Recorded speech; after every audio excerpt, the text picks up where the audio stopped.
মহাপীঠ তারাপীঠ ভ্রমণ করার পর আমরা চলে এলাম সাধক বামাখ্যাপার বাড়ি আটলা গ্রাম। এই সেই আটলা গ্রাম, আর এই সেই আটলা গ্রামের বামাখ্যাপার আদি মাটির বাড়ির সামনের ভিউ। এখানের পরিবেশ, এখানের শান্ত আবহাওয়া মনকে নাড়া দেয়। খড়ের চাল, মাটির বাড়ি।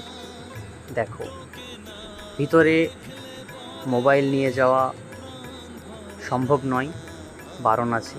তবুও আমি সামনের থেকে দেখানোর চেষ্টা করলাম বামাখ্যাপার সেই খড়ের চালের বাড়ি।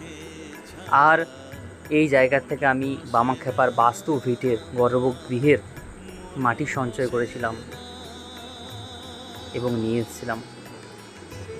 আর বামদেবের বাড়ির সামনেই মা বিল্ববাসিনী মা কালীর মন্দির আছে।